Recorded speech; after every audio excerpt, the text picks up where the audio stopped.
My name is Everett, and I never thought my life would unravel like this. Not in some dramatic explosion, not in a fiery confrontation, but with a simple, emotionless statement from my wife. I want a divorce. Talk to my lawyer. She said it over coffee, scrolling through her phone like she was reading an email, not ripping my world apart. At first, I thought I had misheard her. Maybe she was talking about someone else. But then she glanced at me, not with anger, not with sadness, but with cold detachment, like she was already gone. My stomach clenched. What? She sighed, as if my confusion was an inconvenience. It's done, Everett. There's no point in arguing. Just speak to my lawyer. The words didn't feel real. We had our problems, sure. Every marriage does. But there was no warning, no major fights, no betrayals that I knew of. Just this. A calm, calculated decision that I apparently had no say in. I stared at her, searching for something, remorse, hesitation, anything that showed she cared. But she didn't even flinch. Is there someone else? I forced the question out, my voice barely above a whisper. She smirked, like I was being ridiculous. That's not what this is about. But I saw something flicker in her expression, a hint of something she was hiding. The rest of the day passed in a blur. I felt like a ghost in my own home, watching my wife, go about her routine as if nothing had happened. She made phone calls, answered emails, even hummed to herself while making dinner. Meanwhile, I sat in silence, my mind racing. How long had she been planning this? Who had she told? And why did it feel like I was the last person to know about the collapse of my own marriage? The next morning, I woke up to find a large envelope on the kitchen counter. My name was printed neatly across the front. I swallowed hard as I opened it. Inside were divorce papers and a business card. Martin Halverson, attorney at law. So it was real. It wasn't a moment of anger or a fight that would blow over. She had planned this, hired a lawyer, and set everything in motion before even telling me. I couldn't breathe. A note was clipped to the front page. Please handle everything through my attorney. There's no need for a conversation. That was all she left me. Not even a goodbye. For the next few days, I tried to process it. I stayed in the house in a daze, trying to understand how my marriage had ended without a fight, without an explanation. But there was nothing to hold on to. And so, with a leaden weight in my chest, I made an appointment with Martin Halverson. I walked into his office expecting professionalism, maybe some cold, detached legal jargon. But when I stepped through the door, something strange happened. The moment Martin saw me, he froze. His hands, which had been resting on his desk, clenched into fists. His face turned pale, and for a brief second, his eyes widened in what looked like fear. I frowned. Mr. Halverson? His throat bobbed as he swallowed hard. Everett, he said, forcing a tight smile. Please, have a seat. His voice was strained, and his fingers tapped anxiously on the desk. And then it hit me. Why would my wife's lawyer be afraid of me? Something wasn't right. Something was very, very wrong. I sat down across from Martin Halverson, watching his fingers drum nervously against the mahogany desk. His entire demeanor was off. This wasn't the confident, polished attorney I had expected. This was a man barely keeping himself together. For a moment, neither of us spoke. I leaned forward, my voice even but firm. You look like you've seen a ghost. He exhaled sharply, forcing a hollow chuckle. No.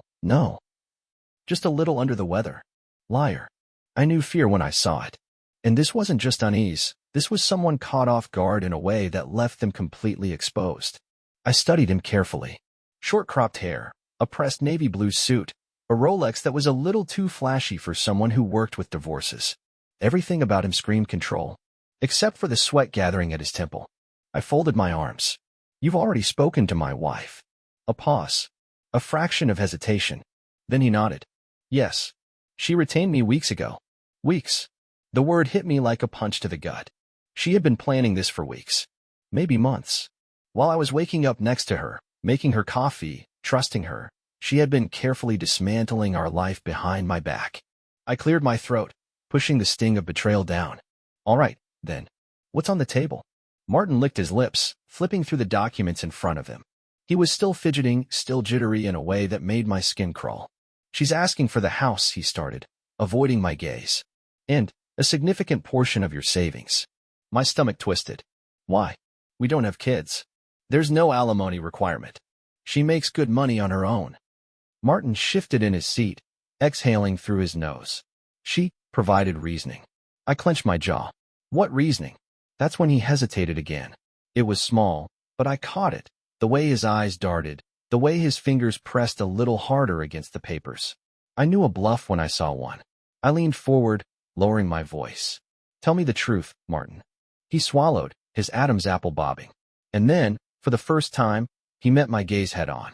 Everett, I think you should speak to your wife. I froze. That was not what I expected. Excuse me. He ran a hand through his graying hair, finally dropping the facade. His voice lowered to a near whisper. Look, I can't get involved in things beyond legal matters. But if I were you, I'd have a serious conversation with her before you sign anything. Something about the way he said things beyond legal matters sent a chill through me. I studied him, my mind racing. What was he implying? That there was something in the divorce papers that wasn't just about assets? That there was a reason she was running? The thought made my pulse spike. What was I missing? Martin's knee bounced under the desk. He was barely keeping it together, and I could see it. Whatever was happening here, it was bigger than me. I stood up, shoving my chair back with a slow scrape. Thanks for your time. Martin let out a breath, almost like relief. Everett, just be careful. I didn't answer. I was already halfway out the door. The drive home was a blur. I barely registered the traffic lights, the honking, the city moving around me. My mind was spinning. I had walked into that office expecting some cold, straightforward legal talk. Instead, I had walked out with more questions than I could count. By the time I pulled into the driveway, my hands were clenched so tight around the wheel that my knuckles were white. I needed answers. Now, I pushed open the front door, heart pounding in my chest. The house smelled the same. Vanilla candles, the faint scent of fresh laundry. But something about it felt different. Hollow, like it didn't belong to me anymore. I stalked through the hallway until I reached the living room, where she was. Delilah. She was sitting on the couch, one leg tucked under the other, casually flipping through her phone like nothing had happened. Like my entire world hadn't just collapsed. She barely glanced up when I walked in. You went, she asked, like she was talking about an errand, not a life-changing moment. I clenched my jaw. I went. She nodded, locking her phone and setting it aside. Good. That's when I lost it. I stepped closer, my voice sharp. Cut the act, Delilah. Why is your lawyer afraid of me? That made her flinch. She blinked, caught off guard for just a second, before quickly masking it with indifference. I have no idea what you're talking about. Liar. I exhaled, running a hand through my hair. You planned this for weeks. You set everything up. Fine. But there's something you're not telling me. Her lips parted like she was about to argue. Then, instead, she sighed and shook her head. Everett, just sign the papers. That's when it clicked. I had never seen my wife afraid. Angry, sure. Cold. Absolutely. But not afraid. And yet, right now, her hands were balled into fists. Her breathing was too steady, like she was forcing herself to stay calm. And her gaze was fixed just over my shoulder, like she was waiting for something. Or someone. The hairs on the back of my neck stood up. I turned slowly, my pulse hammering. And that's when I saw it. Through the partially open blinds, across the street, parked in the shadows. A black car. Sitting. Watching. I stared at the car, my breath catching in my throat. The headlights were off, but I could see the faint glow of a cigarette ember inside. Someone was watching us. My pulse thundered in my ears. I turned back to Delilah, expecting to see some kind of explanation in her face, but she was already looking away, her jaw tight. She knew. Whatever this was, she knew. I stepped closer, lowering my voice. Who was that? She shook her head, exhaling slowly. Everett, just drop it. I felt my hands clench into fists at my sides. Drop it. My wife had just blindsided me with a divorce. Her lawyer was terrified of me, and now someone was spying on my house. And she wanted me to drop it? No, not a chance. I turned on my heel, heading straight for the front door. Everett, don't, she called after me, but I was already outside, marching across the yard. The air was cold, my breath visible in the night as I approached the car. It didn't move. Whoever was inside wasn't trying to hide anymore. When I reached the driver's side window, I knocked, hard. The cigarette ember brightened as the person took another slow drag. Then the window rolled down just a crack. And that's when I saw him. A man, probably mid-40s, dark eyes set deep under heavy brows. He had a weathered face, the kind that had seen too much and didn't care anymore. He took another slow inhale of his cigarette, then finally spoke. Go back inside, Everett. My stomach twisted. He knew my name. I squared my shoulders. Who are you? He ignored the question, flicking his cigarette out the window. His lips curved into something that wasn't quite a smile. You don't want to get involved in this. My blood ran cold. I glanced back at my house. Through the window, Delilah was still sitting on the couch, her hands clasped together. She wasn't even watching, because she already knew what he would say. I turned back to the man, my voice rough. Are you working for my wife? That made him chuckle. A low, dry sound. She's the least of your worries. That did it. I reached for the door handle, but before I could even touch it, his hand shot out, gripping my wrist. I froze. His grip was like iron, his fingers digging into my skin with an unnatural strength. I met his gaze, and for the first time, I felt it. Real, unfiltered fear. He leaned in slightly, lowering his voice. Go. Back. Inside. Something in his tone, in the way his fingers tightened for just a second before letting go, sent an ice-cold wave down my spine. I took a slow step back. Without another word, he rolled up the window. Then, just like that, the car pulled away from the curb and disappeared into the night. I walked back into the house in a daze. My wrist still tingled where he had grabbed me. Delilah didn't even look at me when I entered. I stood there for a long moment, watching her, studying her. Everything about this was wrong. Finally, I sat down across from her, my voice quiet but firm. Tell me the truth. She sighed, rubbing her temples. I told you. Everett, just sign the papers. Don't drag this out. I shook my head. I'm not talking about the divorce. I'm talking about him. The guy in the car. Who is he? She hesitated. Just for a second. Then, for the first time that night, she looked scared. Her fingers twisted together in her lap. When she finally spoke, her voice was barely above a whisper. He's the reason I'm leaving you. The words hit me like a hammer. I sat back, trying to process. Not because she didn't love me. Not because we had grown apart. But because of him? Who is he, Delilah? She shook her head, her eyes pleading. Everett, please, just let it go. I gritted my teeth. No. You don't get to tear my life apart, and then tell me not to ask questions. Silence stretched between us. Then, finally, she exhaled, her shoulders sagging. He's not just my lawyer. My stomach turned to stone. He's not your lawyer? I repeated, barely able to get the words out. She shook her head. He's the reason Martin is terrified of you. He's the reason I have to leave.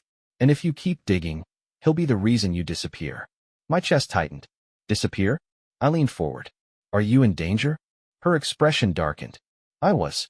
But if I leave you, if I cut ties, I'll be safe. I stared at her, my heartbeat hammering in my ears. This wasn't just about a divorce. This was something else. Something much, much bigger. And I had no idea what I had just stepped into. A heavy silence filled the room. My wife, the woman I had spent years with, the woman I thought I knew inside and out, was sitting across from me, telling me that if she left me, she'd be safe. Safe. That word stuck in my mind like a splinter. It wasn't about love. It wasn't about our marriage falling apart. It was about survival. I clenched my fists, my pulse hammering. Safe from what? I asked, my voice quiet, controlled. Delilah swallowed, glancing toward the window, as if expecting to see that black car again. Everett, please, just sign the papers. I shook my head. No, not until you tell me what the hell is going on. Her lips pressed together, and for the first time, I saw something that looked a lot like regret flash across her face. Then, softly, she whispered, you were never supposed to know. My stomach clenched. I exhaled through my nose, forcing myself to stay calm. Know what, Delilah? She hesitated, just for a moment. Then she stood up abruptly, running her hands through her hair. She was unraveling, coming apart at the seams. I didn't want it to end like this, she muttered, mostly to herself. That's when I realized she was afraid for me. I stood, closing the distance between us. Tell me the truth. Her shoulders tensed. The truth will ruin you, Everett. Something about the way she said it, so final, so sure, made my blood turn to ice. Ruin me. I swallowed hard, my voice dropping. Then let it ruin me. She flinched at that, her breath coming fast and shallow. Then she turned back to me, her expression haunted. And finally, she said the words that would change everything. That man in the car? He isn't just watching you, Everett. She paused. He owns you. The room tilted. I blinked. What? Her eyes darted around, as if she expected someone to burst in at any moment. Then, in a rushed whisper, she continued. The house. Your job. Your investments. You think you built it all on your own? I stiffened, my jaw clenching. What are you talking about? She exhaled shakily. Everything you have, your career, your success, your stability, it was all set up. He made sure of it. The words hit me like a sledgehammer. Set up. Like I was some kind of pawn. Like my whole life had been orchestrated by someone else. My chest tightened, anger creeping in beneath the confusion. That's impossible. But even as I said it, a cold feeling slithered down my spine. Because suddenly, I was remembering things, small things, things I had ignored over the years. The suspiciously easy promotions at work. The effortless approval for our home loan, despite my SOSO credit at the time. The contracts that landed in my lap, deals that had seemed too good to be true. It had always felt like luck. But what if it wasn't? What if someone had been pulling the strings all along? I stumbled back a step, shaking my head. No, that doesn't make sense. Why would anyone do that? Delilah let out a dry, humorless laugh. Because they don't do favors for free, Everett. I stared at her, my mouth going dry. Then what do they want? Her face crumpled. Me. The air left my lungs. What? She looked down, her fingers twisting together. Her voice was barely above a whisper. I was the payment. I felt like the ground had been ripped out from under me. The payment? I opened my mouth, then closed it again, my mind refusing to process the words. She couldn't mean what I thought she meant. My wife, the woman I had married, the woman I had loved for years, was telling me that she had been part of some deal. I forced the words out, my throat dry. Delilah, what did you do? She shuddered, wrapping her arms around herself. I was young. I was desperate. And they promised us everything. A future. A life without struggle. I didn't think it would come to this. My hands shook. Who are they? She shut her eyes tightly. You don't want to know. I grabbed her shoulders, forcing her to look at me. I already know enough. Now tell me the rest. Her lips trembled. Then, finally, she spoke. Martin isn't just my lawyer. He's the one who brokered the deal. He's been working for them for years. And now, she swallowed hard. They've come to collect. My stomach twisted violently. Collect. I thought back to Martin, the way he had looked at me with sheer terror. I thought back to the man in the car, his quiet, measured threat. And suddenly, I understood. This wasn't just a divorce. This was a transaction. A deal that had come due. And I was the collateral. The walls of my house suddenly felt smaller, pressing in on me like they were closing around my throat. A deal. A payment. A debt coming due. I wanted to laugh at the sheer insanity of it. But Delilah, my wife, my partner, the person I had trusted more than anyone, was standing in front of me with her arms wrapped around herself like she was trying to stop from shattering into a million pieces. And she wasn't laughing. Because this wasn't a joke. A sickness curled in my gut. Tell me everything. My voice was low, unsteady. Delilah squeezed her eyes shut, then opened them slowly. I never wanted you to find out like this. I let out a bitter chuckle, running a shaking hand through my hair. Yeah? And how exactly were you planning on telling me that our entire life was built on a lie? She flinched, but didn't argue. Her silence was worse than anything she could have said. Start from the beginning, I said through clenched teeth. She exhaled shakily. Before all of this, I was drowning, Everett. She met my gaze, her eyes raw. I had nothing. My credit was ruined. My student loans were killing me. And I was desperate. I met people. People who offered me a way out. And you took it. She nodded. I clenched my jaw, trying to keep my hands from shaking. What did you have to do? Her breath hitched. At first, nothing. They just told me that if I ever needed help, they'd be there. It sounded too good to be true. And then I met you. The words hit me like a brick. I met you.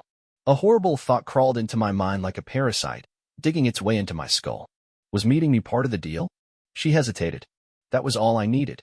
I took a step back, my chest tightening. Jesus Christ. Delilah, answer me.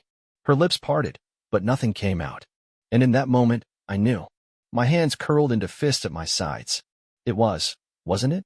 She swallowed hard. It wasn't supposed to be like this. My stomach twisted violently. My marriage. My life. Everything. Had it all been orchestrated? Had I ever actually made my own choices, or had I been steered like a puppet on a string? Why me? My voice was raw. What did they want from me? Delilah's eyes glistened, but she refused to cry. They saw your potential. They knew you were going places, that you had talent but no opportunities. They made sure you got them. The right jobs. The right people in your corner. They paved the way. Everett. My knees felt weak. I sat down hard on the couch, my mind spinning. All those times I thought I'd caught a break. All those moments I thought my hard work had finally paid off. Had any of it actually been real? My breath was coming too fast, my fingers numb. And now they want something in return. She nodded. I looked up at her, my vision blurring at the edges. What is it, Delilah? What do they want from me? She inhaled sharply. They want you to leave. I blinked. What? They want you gone, Everett. Her voice broke. That's why I'm divorcing you. It's not my choice. It's theirs. I stared at her, my body numb. She wasn't leaving me because she wanted to. She was leaving me because she had to.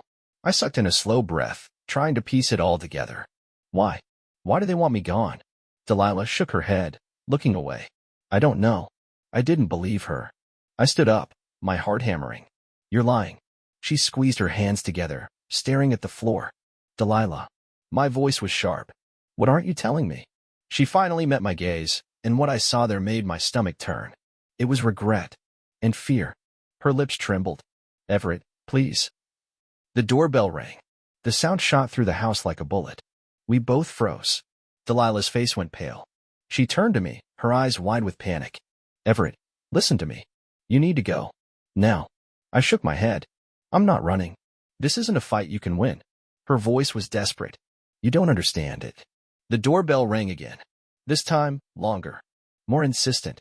A cold shiver ran down my spine. Delilah grabbed my arm. Please. I ignored her and started toward the door. I needed to know. I needed to see who was coming for me. The air in the house felt thick, like the walls were closing in on me. The doorbell had stopped ringing, but the silence that followed was even worse. Delilah was still clutching my arm, her fingers trembling against my skin. Her breathing was shallow, her chest rising and falling too fast.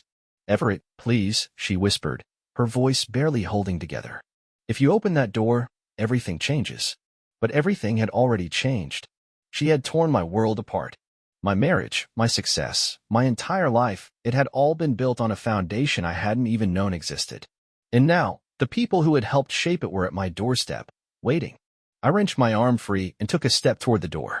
Delilah let out a sharp breath, like she was about to cry, but she didn't stop me this time. She just stood there, watching as I crossed the room. Each step felt heavier than the last.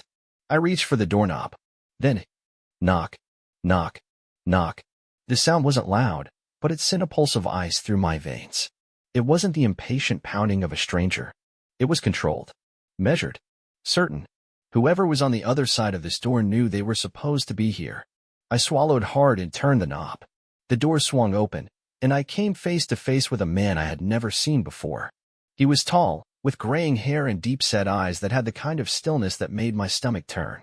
He was wearing a charcoal suit, perfectly pressed, like he had walked straight out of a high-end office. But there was something wrong about him. Something in the way he stood. In the way he looked at me without blinking. He smiled, but it didn't reach his eyes. Hello, Everett. My pulse pounded in my ears. He knew my name. I kept my voice steady. Who are you? His smile widened just a fraction. I'm the man who gave you everything. A slow, suffocating dread settled into my chest. Everything. I clenched my jaw. I didn't ask for anything from you. He tilted his head, like he found that amusing. You didn't have to. My fingers twitched at my sides. What do you want? The man exhaled, his expression unreadable. It's time to pay your debts. I felt Delilah stiffen behind me. I could hear her breath hitch, the way her nails scraped against the wall. I don't owe you anything, I said, my voice low. The man chuckled. It was soft, almost kind. Oh, but you do. He reached into his jacket, and for a brief, panicked moment, I thought he was going for a weapon. But when his hand emerged, it held nothing but a folded piece of paper. He extended it to me. I hesitated. Take it, he said smoothly. I forced myself to reach forward and grasp the paper, unfolding it with slow, deliberate movements. And then I saw what it was. A contract, with my name on it. The air left my lungs. I skimmed the words, my vision blurring. The date at the top, 8 years ago. It was legal. It had my signature. I shook my head, gripping the paper tighter. This is fake. The man raised an eyebrow. You tell me. I forced my eyes back to the signature. It was mine. But I had never seen this contract before in my life. Had I? My mind raced, trying to grasp at memories, but nothing came. No moment where I had signed something like this. No deal I had agreed to. And yet, there it was. My own handwriting, binding me to something I didn't understand. I looked back at him, my chest tightening. What is this? The man sighed, stepping forward just enough that I could feel the weight of his presence. It's what you signed, Everett. His voice was calm, controlled. And now, it's time to fulfill your end of the bargain. I swallowed hard, my throat dry. What do you want from me? The man's smile didn't waver. Your life, Everett. Everything inside me went still. I glanced at Delilah, her face pale, her lips pressed together so tightly they had lost their color. She already knew. She had known this entire time. I turned back to the man, my jaw tight. I don't understand. He shrugged slightly, like this was just business. You weren't supposed to. I gritted my teeth. If you think I'm going to just disappear. He let out a quiet chuckle, shaking his head. No, nothing so dramatic. You simply need to step away. From everything. Your job. Your home. Your bank accounts. Your name. His gaze darkened. You will walk away, and you will not return. The room spun. He was erasing me. Taking everything I had built, and reducing me to nothing. I forced myself to breathe. And if I say no? The man's expression didn't change, but something in his eyes did. For the first time since he had arrived, he blinked. Then, softly, he said, then I suppose we'll find other ways to collect. A slow, creeping chill spread through my veins. This wasn't a threat. It was a promise. I clenched my fists. Why me? The man studied me for a moment, then smiled again. Because you're valuable. That was somehow worse than anything he could have said. I opened my mouth, but before I could speak, he reached into his pocket and pulled out a phone. He turned it to face me. My stomach dropped. On the screen was a live video feed of my parents' house. My mother was in the kitchen, humming to herself. My father was in the backyard, sipping a beer. They had no idea they were being watched. A sharp breath left my lungs. Choose wisely, Everett. My blood ran cold. This wasn't just about me. It never had been. I lifted my gaze back to his, my hands trembling at my sides. He had already won, and we both knew it. The world around me blurred, my pulse hammering in my ears. The image on the phone's screen, my parents, completely unaware they were being watched, burned into my brain like a brand. My hands curled into fists at my sides, nails biting into my palms. I hated the way this man was looking at me. Like he already knew what I was going to do. Because he did, didn't he? That was the worst part. He knew me better than I knew myself. I swallowed hard, my throat dry. What do you want me to say? The man's lips twitched, his eyes gleaming like he enjoyed watching me squirm. I want you to say yes.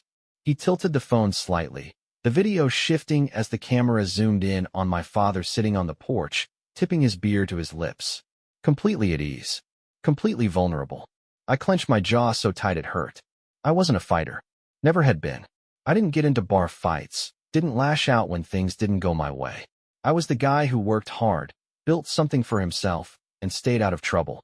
But this wasn't something I could walk away from. I felt Delilah step closer behind me, her voice barely above a whisper. Everett, don't do anything stupid. I turned my head slightly, looking at her out of the corner of my eye. Stupid? Like trusting you? She flinched, her hands balling into fists at her sides. I was trying to protect you. I let out a sharp, humorless laugh. Yeah? You did a great job. The man sighed, tapping his phone screen before slipping it back into his pocket. Let's not waste time on pointless emotions. You already know your answer, Everett. So say it.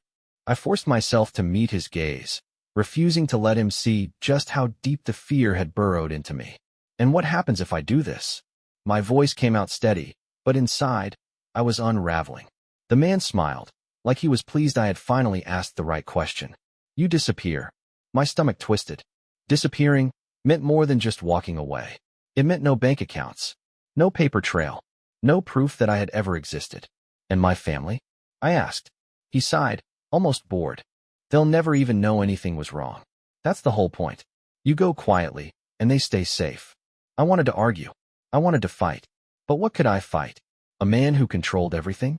A man who had orchestrated my life from the shadows without me even realizing it? I had no leverage. No power. Just a choice. A bitter taste filled my mouth. Where do I go? The man smiled wider. Now you're asking the right questions. He reached into his coat and pulled out a second phone. This one a cheap burner, the kind you pick up from a gas station. He held it out to me. Instructions will come soon. Pack a bag. 1 suitcase. Essentials only. You'll leave within 48 hours. The air in my lungs felt too thick, too heavy. 48 hours. To end everything I had built. To erase myself from my own life. I didn't reach for the phone. Not yet.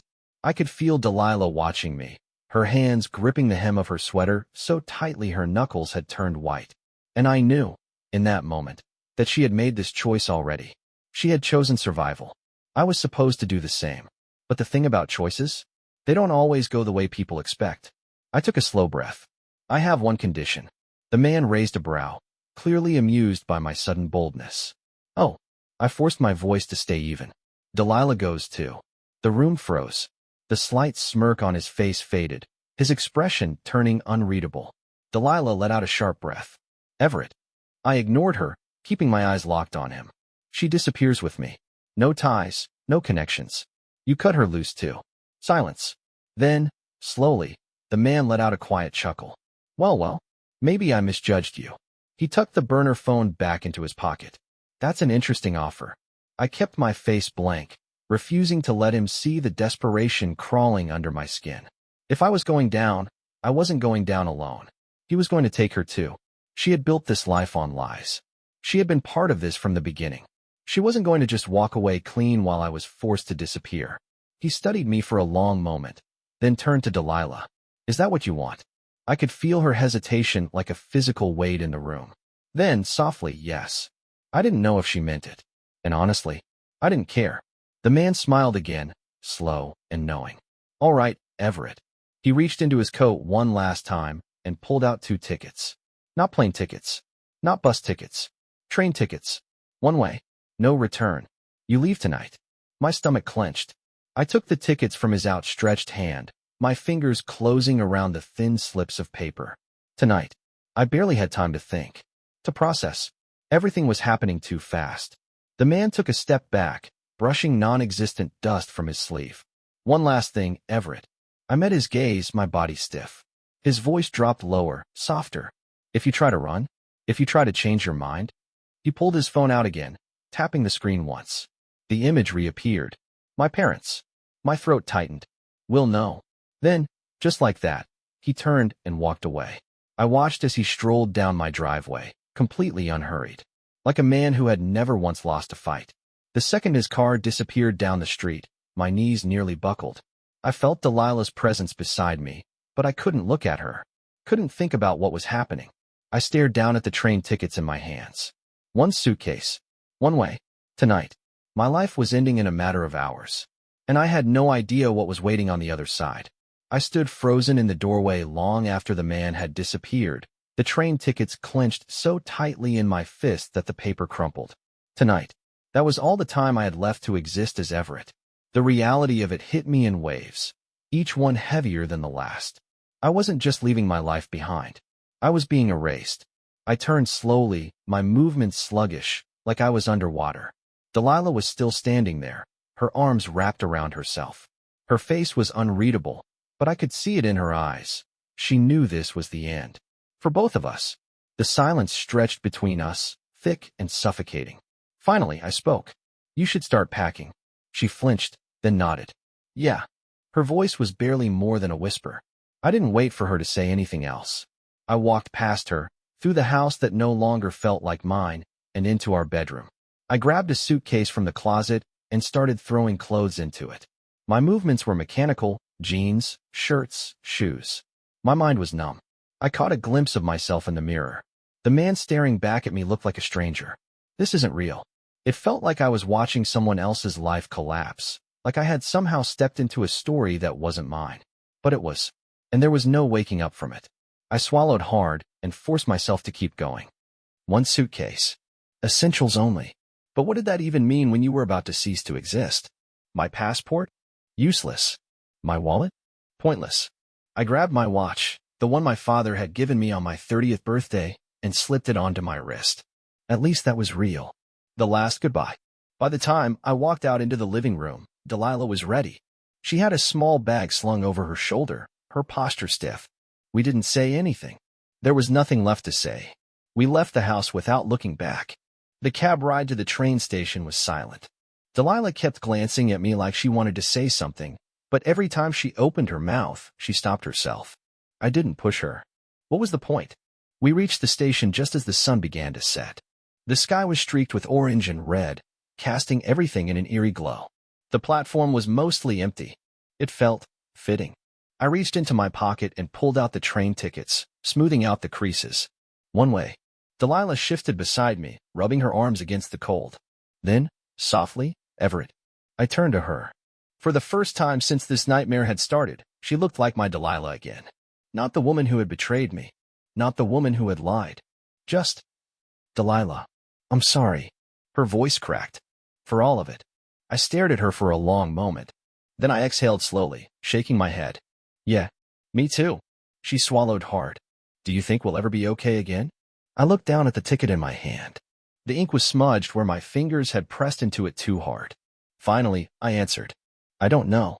The train pulled into the station, its brakes hissing. The doors slid open with a soft whoosh. I looked at Delilah one last time. And then, without another word, we stepped onto the train.